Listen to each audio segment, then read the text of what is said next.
Hi, and welcome to our 4th annual Talking Knowledge and Thoroughness conversation during the Big Red Freakout Weekend and our 5th overall. I'm Don Burgio, class of 1989 and president of the Rensselaer Alumni Association, the RAA. I'm here with Dr. Marty Schmidt, class of 1981, and the 19th RPI President. I'm the first to have this opportunity to do this twice, with Matt Siegel, class of 1985, Megan Linehan Mulder, class of 2010, and Savannah Crooks, class of 2020, having also had this opportunity. We're coming to you live from the Hefner Alumni House Great Room, which will be hosting a very lively pregame festivities in just a few hours. Marty, thanks for taking the time to join us again today. Glad to be here, Don. It's always fun, and this is a great weekend with the freak out happening tonight, and we've got 60 plus hockey alum back and just a lot of positive energy. Yeah, it's going to be absolutely great.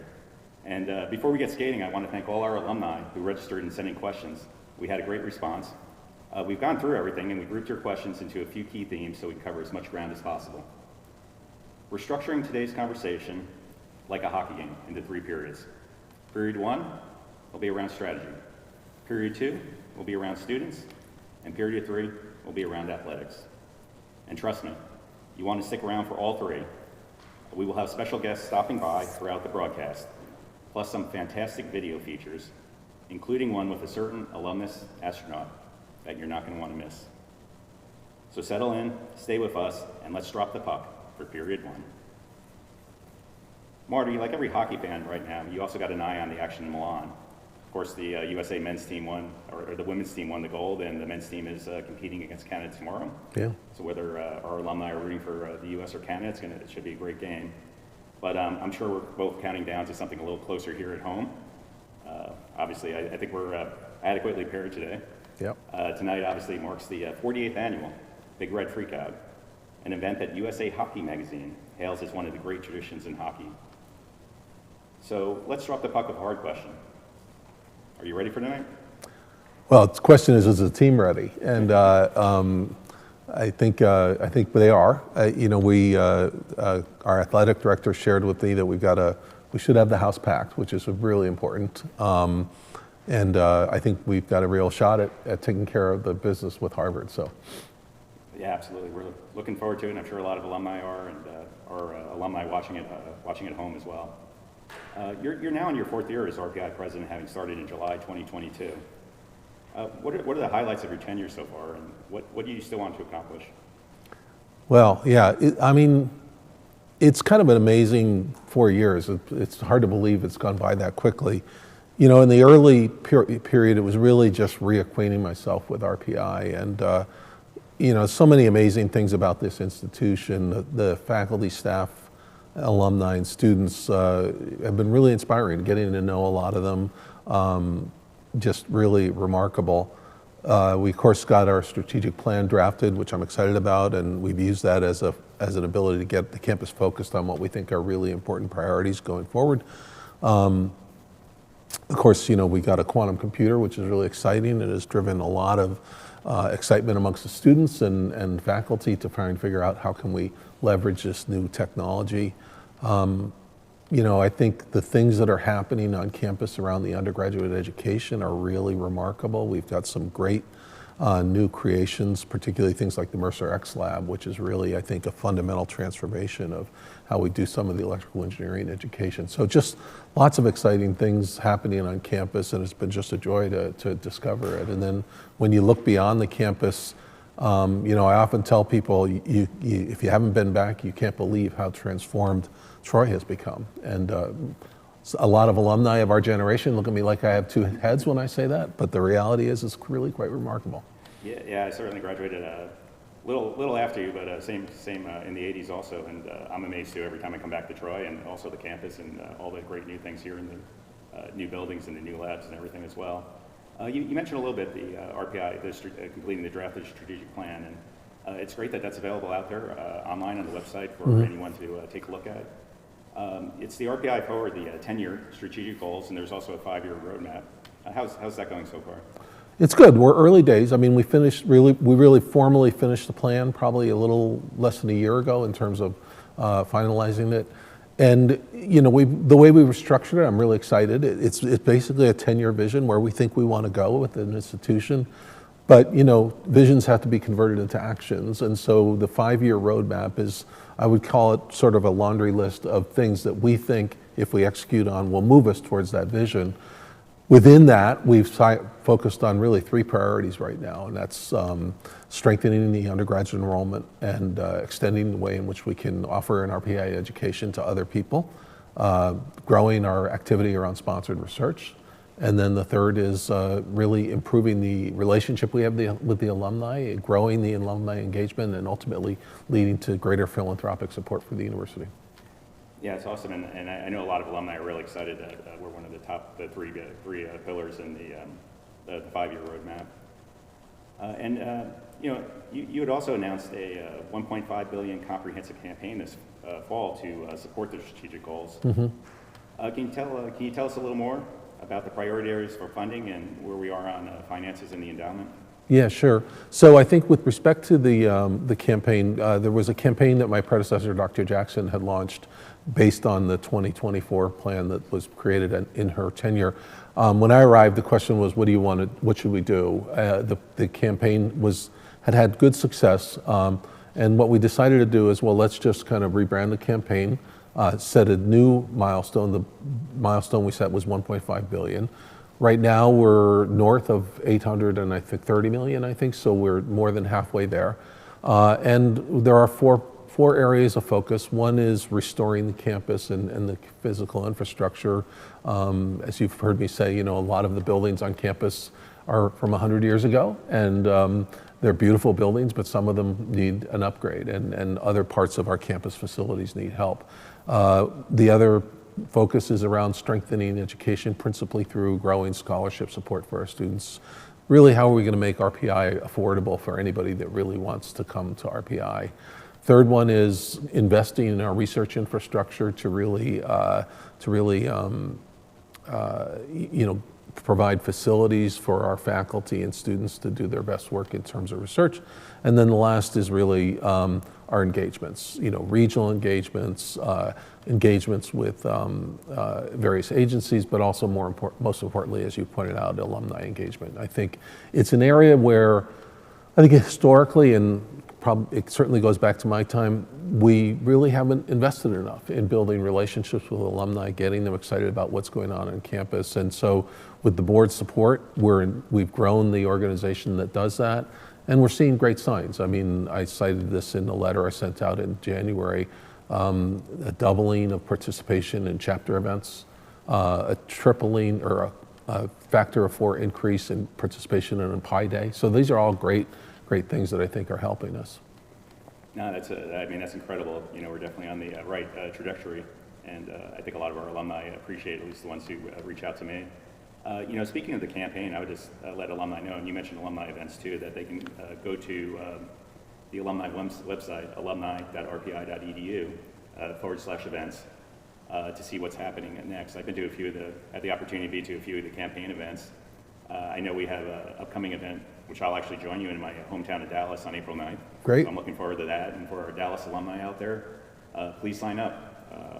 There will also be a campaign stop in the DC area on April 29th and more to come.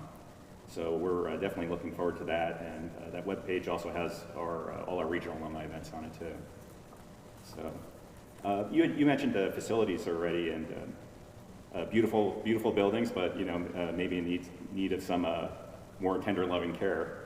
In the December alumni email newsletter, there's an article about the RPI Troy Campus Master Plan. Can you tell us what you learned so far through stakeholder engagements and surveys? We get a few questions around facilities coming in from our alumni. It's often specific buildings, but I realize the campaign is looking at everything holistically. Yeah. So what we're doing is something that's very familiar to me, because when I was associate provost at MIT around 2008, it was right at a moment when MIT was taking stock of a campus, the state of deferred maintenance, and the need to sort of think about the future of the campus. And so this is exactly what we're going through right now. We recognize that we have some deferred maintenance issues, but we also recognize, things are changing quite a bit. how we deliver education. I think large lectures are evolving into more personalized learning opportunities. You know, I was talking recently with somebody, a lot of interest in autonomous discovery labs. So chemistry labs may become more roboticized. And so we're going through the process of taking stock of the physical campus.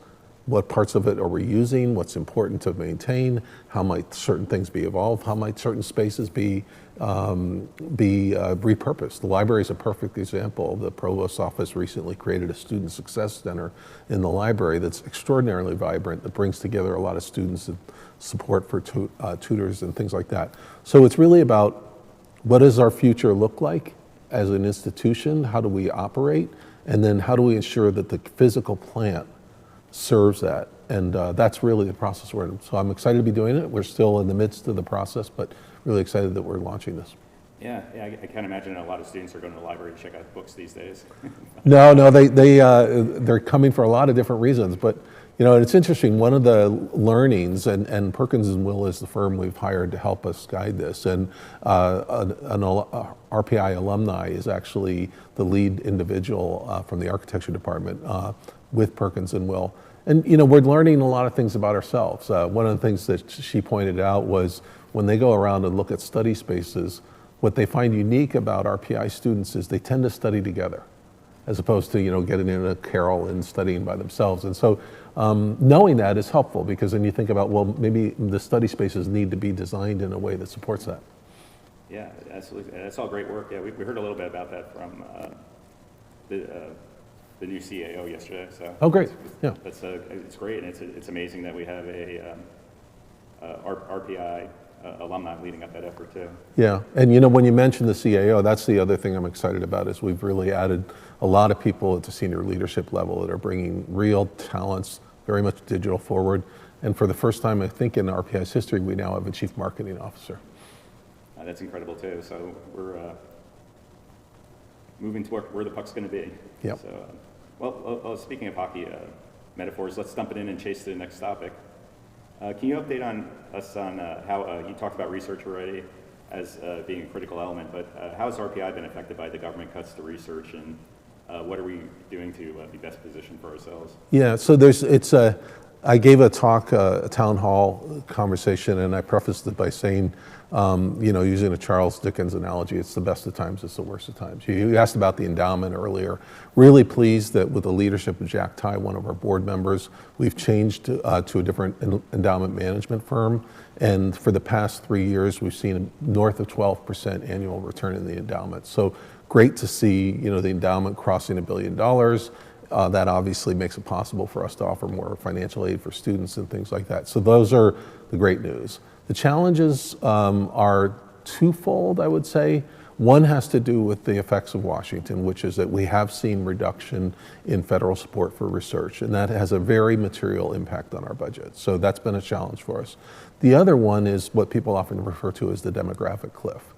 And what that means is that you have fewer college-age students ready to move into college. And it's created a bit of a competition in higher ed industry to say, how do we get our share? And it's led to a lot of institutions deeply discounting tuition. That's a dangerous spot to be in. And when you look at the College of St. Rose, which closed 2 years ago, it was directly a result of that deep discounting that just, it's a death spiral. So maintaining a robust class size while managing finances in this environment has also been a challenge. And then partly one of the campaign priorities is scholarships specifically so we can make RPI more affordable. Thank you. Yeah, we heard one of our largest classes is graduating this year, and probably not going to have another one that big for a while. So, and I know we're coming towards the end of the period, but we still have time for one more question. In our last few versions of Talking Knowledge and Thoroughness, we talked about quantum computing, cybersecurity, artificial intelligence, semiconductors, nanotechnology. Obviously, all those areas are moving quite rapidly. Is there anything in those areas that alumni should know about, or other areas in RPI's academic or research experience today that alumni could, you know, obviously, I'm sure everyone's proud of the quantum computer. Are there other things that you would like them to know, or about how we're preparing for the all these rapidly changing technologies? Well, I think the quantum computing is a really interesting one because we really do believe we're about to have a ChatGPT moment driven by the explosive computational power of quantum computing. And so I'm just excited that we have so much work going on in that place and getting RPI quantum ready. I often mention, our quantum computing club, which is undergraduate student run. It was 40 students when we got the quantum computer. It's about 500 students today. So having the opportunity for our students learn how to use quantum computing so that they're ready for that moment. Yeah, it's an incredible resource, and we've heard lots of students talk about that. Oh, I think we only have a couple of seconds left in the period here. I think that's the horn. So stay tuned. We have to take a quick commercial break, but it's a commercial you're definitely going to like, and we'll come back right after the break. Thank you.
Wow, what a great video break while we Zamboni the ice here. In this period, we'll focus on the student experience. And at the center of student life since 1890 is the Rensselaer Union, which boasts over 200 clubs and organizations, giving students endless opportunities to dive into the fun activities outside the classroom. So it's my pleasure that we have two very special guests joining us for the second period for this topic. Tiburon Benavides, class of 21, and a PhD student, and the 159th Grand Marshal. Thanks for joining us today. Glad to be here. And Dr. Charlie Potts, the director of the Rensselaer Union since 2018. Charlie, thanks for also joining us. Glad to be here. T, let's start with you. Can you tell our alumni audience about how students continue to run the union as they have for decades? And you're on the power play, so what's the 2-minute or less State of the Union? Sure, thanks, Don. The student union is still the beating heart of student life at RPI. We have 5 branches of student government: the Student Senate, the E-Board, the graduate and undergraduate councils, and the judicial board. Together this last term, we've bolstered our traditions, continued to build a sense of community. One of the things I'm really proud of is the graduate council's happy hours, where they routinely bring almost 100 grads to the union pub. We also had a union takeover style event where we fed over 1,300 students. We continued a tradition started by the class of 2025 called Stair Day, or Workers Appreciation Day with Marty. And we also have had several hockey games sponsored by the undergraduate class councils. So those traditions, I think, are what help bond us as a community, and I'm glad that the students are at the forefront of that. In the Senate, I think that we've continued to be a voice of neutrality among national division. We've held open dialogue about topics ranging from free speech to free expression, academic freedom, Title IX and Title VI, and then changes at RPI more locally to financial aid and fraternity and sorority life. With a net loss of 300 students happening this year, the graduation of our class of 2026, I think that that definitely threw a monkey wrench in the union's finances, and the executive board and the union admin have worked through really diligently, made some cuts where they had to be made to put us in a situation where we can withstand what's coming. But we've also had some really exciting things happen, especially with the renovation of the Rensselaer Lounge on the first floor space. But I just want to say, as our term ends, I'm proud of the work that we've been able to accomplish, especially with our partners in the union admin. And the democracy that we have in the union is strong, its traditions are thriving, and its future is in excellent hands. Yeah, thank you, T. I mean, it's a great summary. I had the opportunity to go down into the first floor space yesterday in the union, and it looks great. Charlie, why tease the 150 Grand Marshal? I want to congratulate you something first. I just heard you've been tapped as an upcoming honorary Phalanx member, so congratulations on that. Thank you. But so tease the 159th Grand Marshal, but you come from a very long line of union directors, including Frank McNeil, who's the namesake of the McNeil Room, who served as director of the Rensselaer Union for about 40 years, from 1929 until his retirement in 1968. And of course, as our more recent alumni would know, Ricard, class of 70, who was the director of the union for about 30 years until his retirement in 2011. You're now on the power play for 2 minutes or less. What would you add to T's insights? Well, the first thing I want to acknowledge is T's leadership in the Senate and Izzy Lieber's leadership in the E-Board. And it's not just the GM and the PU, it's the committee chair and the vice president, all those folks. So it is a real team effort, both from within those organizations as well as the partnership with admin. We have about 15 staff that support the Senate, the E-Board, all the branches, all the clubs, et cetera. I wanted to break down how that works on an annual basis. GM Week, which we all know of, is in March. That's when the new GM and the new PU are elected. April then is that time when we set up the new Senate, we set up the new board. And then throughout the summer, we try to execute the projects that we've all talked about to improve, such as the renovation. Of course, that took a 5-year period, not just the spring. Once that's in place, then, when the students come back in the fall, we're ready to go. Activities such as recreational, club sports, intramurals, wellness activities, student artistic expression. One of the biggest clubs on campus is the Music Association. So we really do a lot of that and support that in quite a number of ways. Once we get into the late fall and January period, then the union does its budgeting. And that's an enormous stewardship and responsibility, because we're talking almost $4 million worth of student activity fee and revenues that the students distribute. We all talk together about it. Clubs first, admin second. That's always a priority. So if there's going to be a cut, it goes in that order. But as T mentioned, this year, we really worked hard together on that. It's all summarized in a union annual report, which is a 60-page document that details virtually everything that we've done. It's remarkable. The abiding thing with the advisors is keep the students in the middle of it, support and uplift their decision-making, and be there whenever anything is needed. Charlie, thank you. That was great. Hey, Marty, anything to add to put the puck in the net on this topic? No, just I think, I think the relationship between the administration and the students and the union leadership has been phenomenal. T and I meet once a month. I've really valued his partnership and his predecessors in terms of just helping me get my hand on the pulse of the student body. But also the provost and I meet with all of the student leadership once a month at the graduate level and the undergraduate level. Just a terrific way to share what's going on. We can talk to them about things we're thinking about, get the benefit of their advice. Just incredible. And as a student at RPI, I benefited from the existence of the union, but I never really appreciated what a remarkable institution it is until I came back as president and saw the union help us navigate through challenging times, like Tia alluded to. Some of the disruptions that happened on other campuses haven't happened at RPI because the students' ability to have difficult conversations across differences. And so it's really quite remarkable. Yeah, amazed at the sheer number of clubs and the students there too. But let's get into a different zone and talk Greek life, and not necessarily students from Greece, but students in fraternities and sororities. Since 1864, Greek life has been a part of the history and traditions of RPI. This is one area we received quite a few questions about from the alumni, as you know. The Rensselaer fraternity and sorority community represents 27 fraternities and 3 sororities with approximately 800 current students calling the RPI community home, and we have over 23,000 living fraternity and sorority alumni.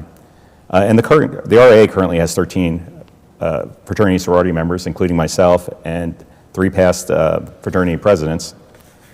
So, Charlie, let's start with you. Can you describe your role as it relates to fraternities and sororities? So this is a bit of a change from what many of our alumni have been used to, where this was previously under the purview of the Dean of Students, not the union director. And how does RPI support fraternity and sorority life? Well, it's a work in progress, that's for sure. I got involved from the union perspective about a year ago, but I had always seen it as an important part of our community. The numbers speak for themselves, 800.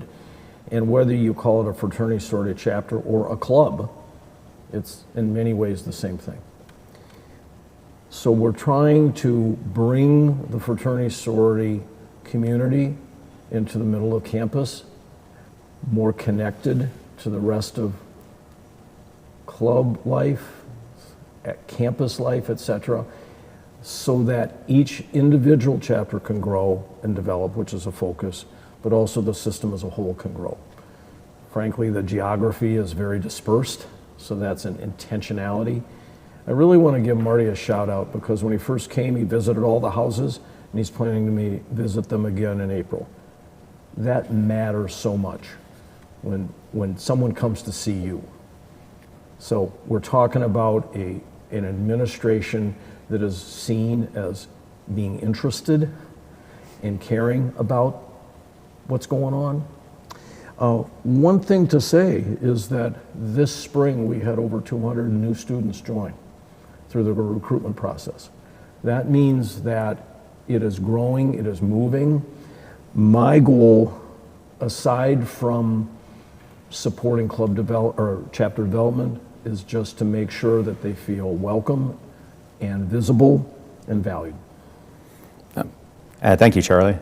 So T, you had served as a fraternity president, and during your campaign for GM spoke about the importance of supporting fraternities and sororities. From your vantage point, how are we supporting fraternities and sororities today? Oh, great question, Don. Yeah, the issue is near and dear to my heart, being a previous fraternity member.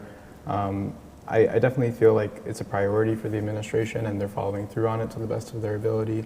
But I also hear from these students, especially fraternity presidents, and really what I want to say is that it's difficult to run an organization like this when you're only have 15 members of the organization. So we have a critically understaffed FSL office. I hope that we can fix that soon. But it's obviously a priority, and I think that us as a community holistically should try and find ways to uplift and support our Greek brothers and sisters. Yeah. T, thank you. Marty, as Charlie alluded to, you famously visited every fraternity and sorority house that would open up the door and let you in for dinner with Lynn and the dogs. Any closing thoughts on this topic?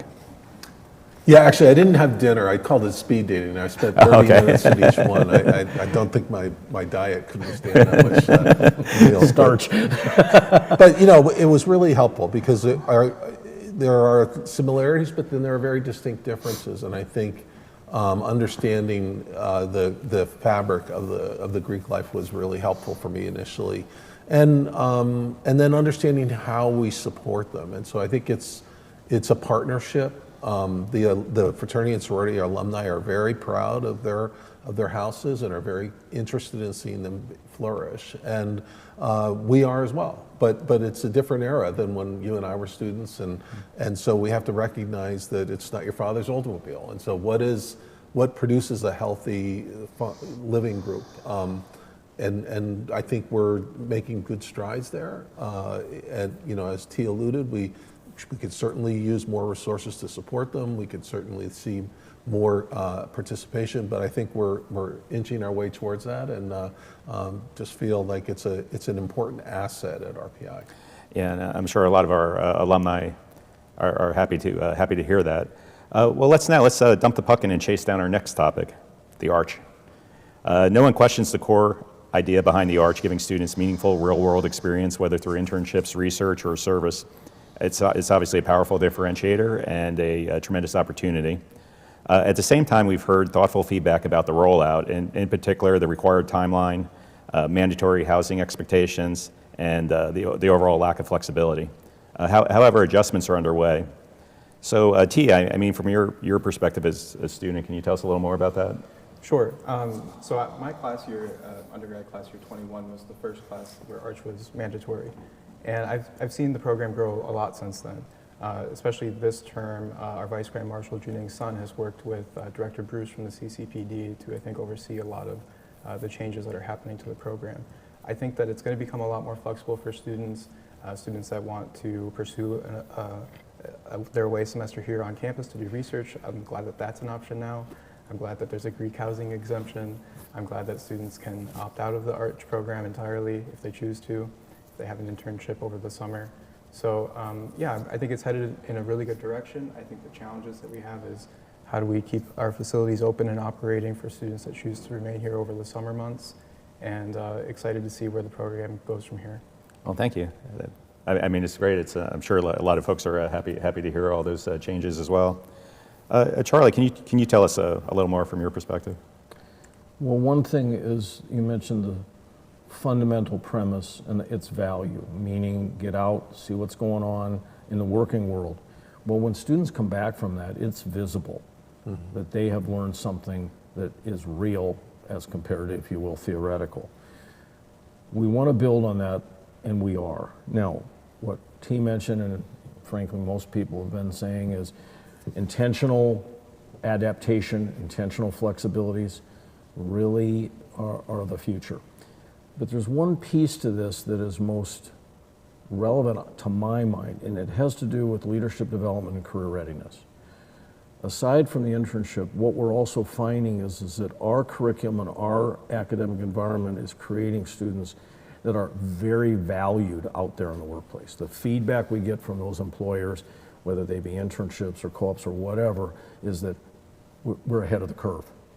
And we want to build on that and make that a significant identifier as to what you can expect from an RPI student, but not just from the outside, but from the inside. Yeah, I mean, that's absolutely great to hear. And Marty, I think we have a few more seconds left in the period. Can you close us out here? Any final thoughts? Yeah, I would say what we've tried to do is make the program much more flexible so it adapts to opportunities that students might have. But there's two things we're not flexible on. One is you need to learn how to represent yourself and find an opportunity, and then you have to have the opportunity while you're still here. And to Charlie's point, what we're finding is that's a game changer. Getting that experience in the middle of your time at RPI, exercising what you learned in the classroom and the application is really important. But also we hear back from employers that makes them much more valuable employees when they're graduating, or much more attractive PhD students when they're considering going to graduate school, having had that experience. So we're not compromising on the necessity of having an experience in your major or learning how to present yourself to the outside world. But other than that, we're trying to make it as flexible as possible. Yeah, that sounds incredible. So, I think we're at the end of our period. So we need to, we need to flip ends here and prepare for the third period, but we have a short commercial break coming up. Unlike most commercials, you absolutely do not want to miss this one. So Union Director Potts and Grand Marshal T, thank you very much for joining us. We loved having you here, so thanks a lot, and appreciate all the great work you do and continue to do. So. Okay.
Wow, what a great first two periods so far and another great commercial break.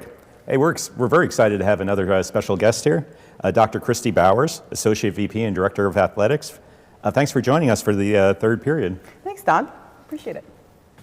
So you joined RPI in 2023, having previously worked at Boston University. What's the state of RPI athletics and what do you want alumni to know? You're on the power play, so you have 2 minutes or less. 2 minutes or less. All right. I think the state of RPI athletics is awesome right now. I'm really proud of everything that we're building. Our student athletes and staff and coaches achieved a 30th ranking last year, and it was incredible to watch them just excel. So we were 30th overall in the country in Division III athletics, and that just speaks volumes to what we're doing. Oh, that's awesome. And it's fun to watch all the athletics and everything going on. Marty, you have the puck now. What do you want alumni to know about RPI athletics? Well, first and foremost, I'd say they should know that we have an amazing athletic director.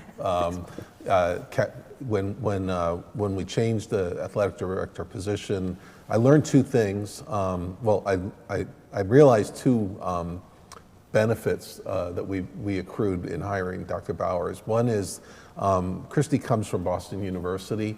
The athletic director at Boston University had been a coach at RPI early in his career. He encouraged Christy to apply for the position, but in the course of the search for Christy, we learned from the search firm that RPI, or BU's athletic department, is considered one of the best run athletic departments in the nation. And so when we finally landed Dr. Bowers, I realized this is a twofer. We're getting somebody that knows how to operate an athletic department at the highest caliber, and someone that knows what it takes to field a championship ice hockey program. Yeah, absolutely. That's impressive. Hey, Christy, as a former Division I student athlete yourself, how does RPI maintain academic rigor for our student athletes while remaining competitive? So we have an incredible staff around our student athletes. We have an academic advisor, Michelle Broadhurst, but I will say our faculty, our staff on campus, all support our student athletes. They go to the games, they are faculty advisors for us, so they actually interact with our students and make sure that they understand, how do I balance, how to do time management, what does that look like for me to do everything I want to do. I always say to our students, my job is to remove as many barriers as possible so they can excel in the classroom, they can excel in competition, and they can excel in the community. And I think RPI really has that structure to allow them to do that. There's a lot of support on campus that allows our student athletes to love what they do, feel really confident about what they do. We've now gone on to, I think we had 70 4.0s in the fall, which is incredible when you think about it. And we haven't had grade inflation. No, it's been pure effort on our student athlete side, and I think, all of our teams last spring were over a 3.0 in GPA. They just grind, they do it really well, and they understand Some of them joke a little bit that they're better when it is busy, when they're in season, because they know they have to do the time management pieces of the puzzle. But they know they can lean on their faculty, they know they can lean on their peers. And RPI is such a collaborative environment for our student athletes that their peers step up and help them in many different ways to excel. Wow. Marty, puck's coming back to you. Anything to assist? No, but one other thing to rave about Dr. Bowers. The jersey she's wearing is the Mayor's Cup jersey, designed by the athletic director and on sale now. It is. It is definitely on sale on our athletic website. Thanks, Dr. Schmidt. I appreciate that. Yeah. So, we really wanted to do something to celebrate the city of Troy and our connection in the community with the city of Troy. It's really important to me. My wife and I live in the city of Troy, and I think RPI and Troy are so synonymous. We appreciate all of our season ticket holders and community members, and this was a really fun project for me to be able to celebrate RPI's connection to city. Thank you. Wow, I mean that's a great jersey. I'll have to look into that. You may have a customer soon, Yes. as soon as we get off the set here. So in a few hours, we're going to be cheering on the engineers at the 48th annual Big Red Freakout in the Houston Fieldhouse.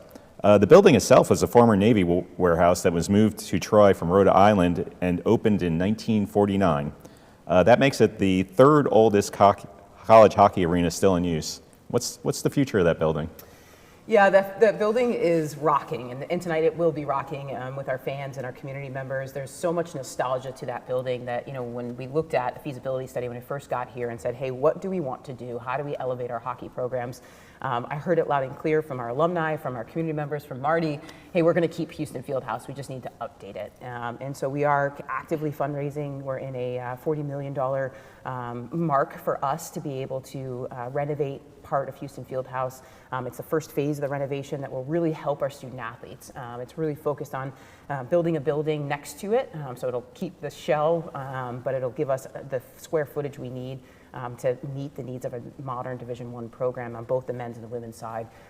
Bigger strength and conditioning spaces, bigger athletic training spaces, more study spaces for them to be able to ebb and flow between classes and have a little bit of a space to themselves. So I'm really excited about it. That phase also sets us up for some fan improvements that we'll get to in phase 1B and 1C. And so it's a really important piece right now for all of us to lean in and help us renovate Houston Fieldhouse and make it the premier place for our Division I student athletes and the hockey program to come to play. Wow, and I saw some of the renderings. They look amazing. So, I hope our alumni take the time to look into that too.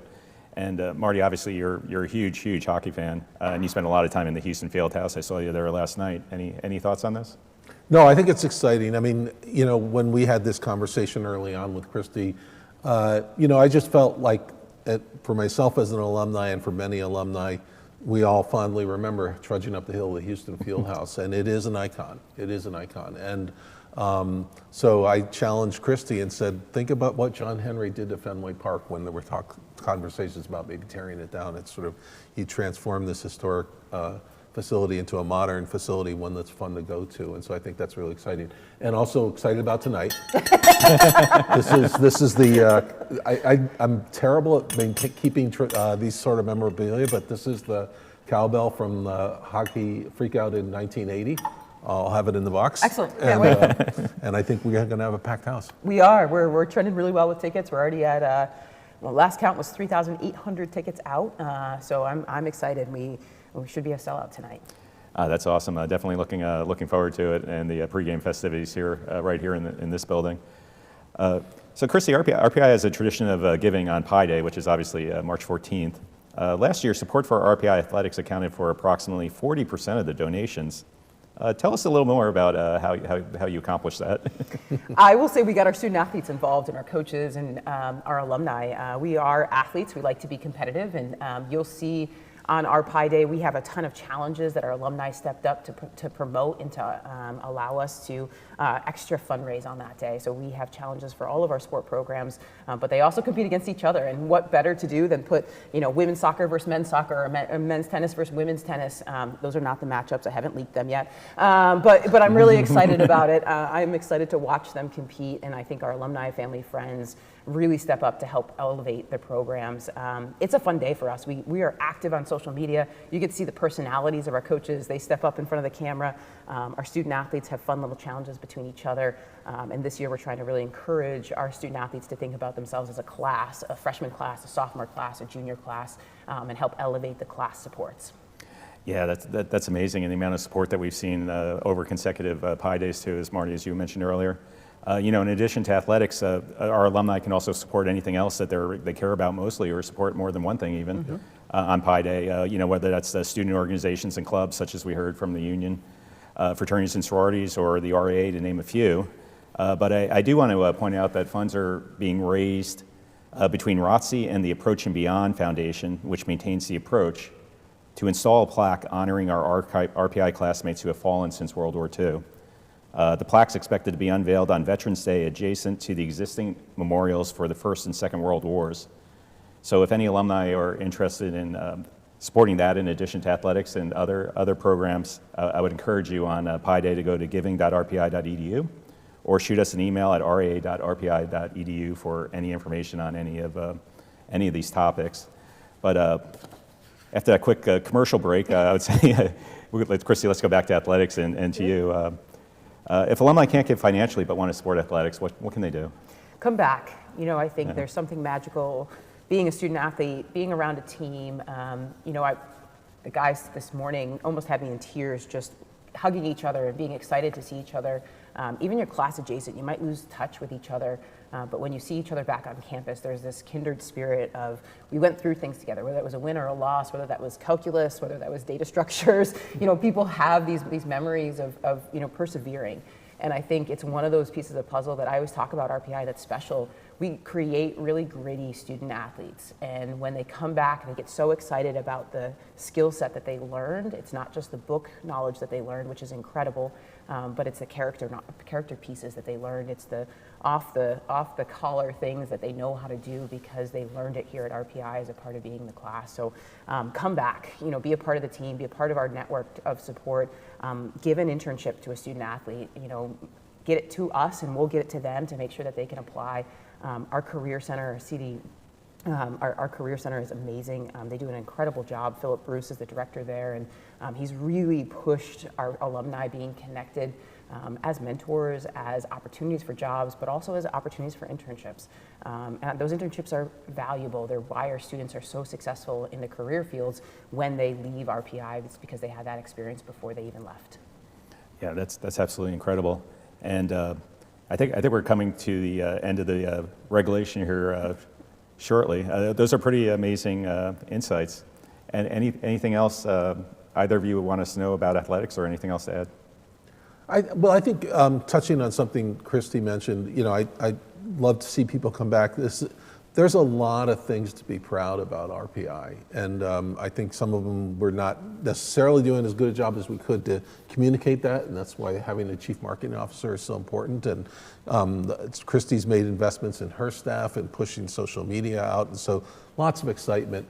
And I think Pi Day is a really interesting thing.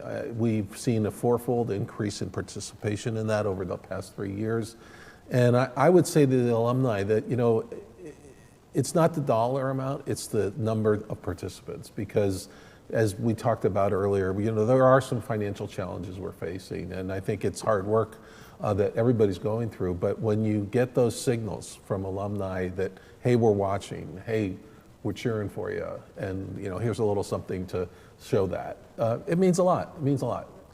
Yeah, no, it's great, and this has been an amazing third period, and I think we have a couple seconds here, so we should be hearing the horn any minute. Oh, there it is. Well, believe it or not, we have to go. We have to go to overtime, but we'll take another short. Oh man! we have another short break after this, but of course it's a commercial you're absolutely going to want to watch. So.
Wow, what a great video. I think I recognize some of the folks in there too. So, but welcome to overtime. So during the 1987 Big Red Freakout, and I was actually a student here then, so I do remember this, and it was against Brown. Students and fans were handed large red plastic horns. The result? It was a wall of sound that many credited to powering RPI to an 8-3 win over Brown. The Brown coach was so frustrated that he lobbied the NCAA, and they created a rule dubbed the RPI rule, which now bans such noisemakers. What are both of your thoughts on the noise and some of the traditional chants that we hear at our hockey games? And why does RPI excel in this area? Marty, let's start with you. You have your noisemaker right there. I'll be there. I think it's an amazing tradition, and the fact that we're going to fill the house tonight is great, and a lot of energy. When you talk to the players, it means a lot to them. It motivates them. So, just all really good stuff. And it's an icon. I mean, I think people in college sports will point to the Freakout and say that's a really unique experience. Yeah. Christy, anything to add? Yeah, I think, the pep band I have to give a shout out to because they are incredible at teaching that next generation of chants, and they are ones that carry on our tradition from one year to the next. And the Red and White Club has really stepped up as well. I've been so impressed with our student leadership in trying to restore traditions and ensure our traditions are passed from one generation to the next. And it's been fun to be a part of that. I think every barn, right? Every hockey barn has their chants, and ours stack up to the best in the country. Yeah, absolutely. And I still remember all the ones from when I was a student. And the other thing about the pep band that amazes me, and I've seen some alumni from the pep band wandering around here in the alumni house. The alumni actually come back to play with the band. They do. Yeah, we'll be 100 strong tonight. So we've got 50 alum back, and then we've got 50 students. So it's pretty cool. Yeah, that's pretty amazing. Yeah. More locally, we read in the Times-Union newspaper recently that there's a shortage of Zamboni drivers in the Capital District. So we want to know who drives the Zamboni for the administration? In the other words, who's the troubleshooter when problems arise? Is there an individual, or have you put together an ad hoc Tiger team? It's a team effort, but we've got some strong leaders in key areas. We have a fantastic provost, fantastic head of our finance, new chief marketing officer, new chief administrative officer. I could go on, and a great athletic director. So it's a team. Wow, it's amazing. So. No shortage of no problems with the Zambonis at the Houston Fieldhouse. No, Brian Darby has done a great job. Problems, they're very old, and he is like, his institutional knowledge on Zamboni driving is incredible. We've got a good fleet that are helping us out with some young generations, but our Zambonis are definitely babied by Brian Darby and making sure that they can run appropriately. Yeah, I mean, that sounds like a winner for overtime. I think we're just about through with overtime here.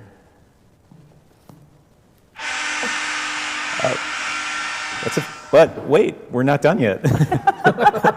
we're going to require a shootout. So we have another special guest. Wow. We have everyone coming in now. So thank you for joining us, Buckman. So we're going to, as in the past years, we're going to have some rapid fire questions. But as we talked immediately before this, we're going to change up the format a little bit. So, Marty, if you don't like a question, you can pass it on to Christy. Great. I was the goaltender. Or if you really like a question or feel it's more appropriate. So, okay. But we're going to start. Favorite emoji? Oh, I always use the thumb, because what I find when you're texting people, or you never know when you're really done, but the thumb is a good signal that you're done. I don't know what. I always like the hands up in the air, like we're doing this. Let's go. Coffee or tea? Coffee in the morning, tea in the afternoon. A place on campus no one knows about? Oh, you know what? I thought about this one. There's something called the Low Gallery. It's in CII. CII, yes. And it's a bunch of memorabilia from NASA. Okay. Not a lot of people know about it. I had no idea. I saw it when I was a student because they just finished the CII when I was there. So I haven't seen it since. I need to go look now. You piqued my interest, especially with everything going on in the with astronauts in space. The first app you look at on your phone when waking up in the morning? Passing it to Kristen. My mail. I definitely check my mail app first. I check the weather. That one's probably second. Favorite movie genre? I think I like action films. Yeah. Action? History. I like good historical films. Yeah. Texting or calling? Text then call. Good to know. The secret's out. Hopefully all the faculty and staff are watching this.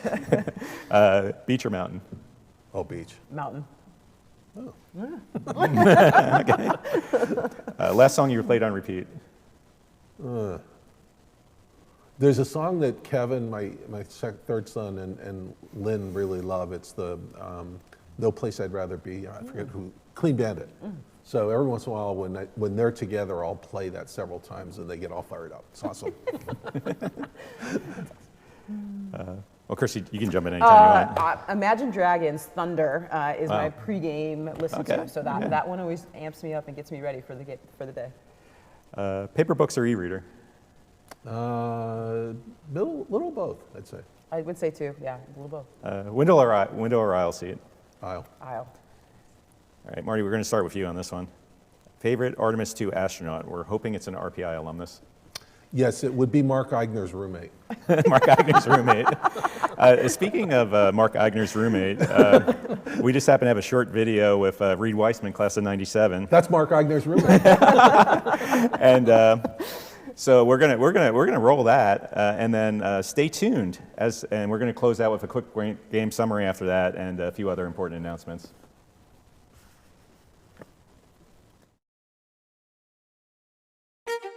Really looking at Artemis II, it's a test flight through and through.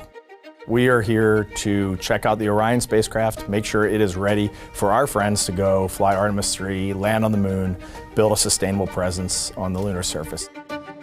It's inspirational to all the members of our community, but most importantly, I think our students, to think that a person like Reed Weissman was in their shoes when he was a student at RPI, and he reached such heights going to the moon, and our students can think, that could be me. It's amazing to be a small part of this huge RPI legacy in human space exploration. And now to be taking that next step as we send humans back out into the lunar environment to carry on that legacy, just in my heart, it feels right, it feels great.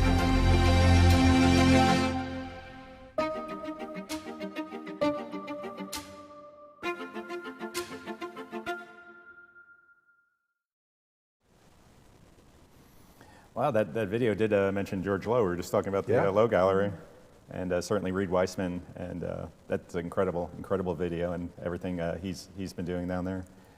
So Marty and Christy, thank you very much for joining us, and thanks again to Charlie, to T, to Puckman, as well as all the incredible our behind-the-scenes production team here and everyone else who's helped us. And Don, thanks for your leadership of the RAA. Well, thank you, and it's a team effort, and we certainly couldn't do it without our partners in the Institute Advancement and alumni engagement as well. So we hope everyone enjoyed this. If you do, be sure to tell your fellow alumni about it. It's going to be available for replay on YouTube.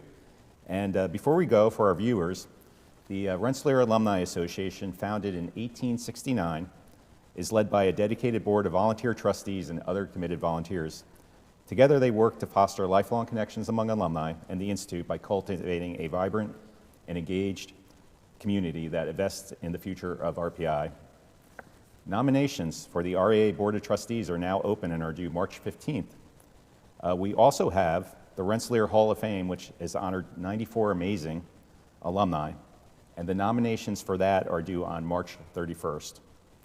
Additionally, the RAA Awards program also honors alumni who have made outstanding contributions in various areas of volunteer work. Those nominations are due June 19th, and you should have everything up on your screen. For more information on any of those, please visit alumni.rpi.edu/RAA or email us at raa@rpi.edu. In closing, we hope to see you at your local chapter events and at Reunion and Homecoming this fall from October 9th through the 11th. And of course, the 48th annual Big Red Freakout is tonight, a tradition that USA Hockey Magazine hailed as one of the great traditions in college hockey. So let's root for our engineers, either in person, at your local chapter watch party, which you can find on that website, or from your home. And once again, thank you, and thank you all. Thank you.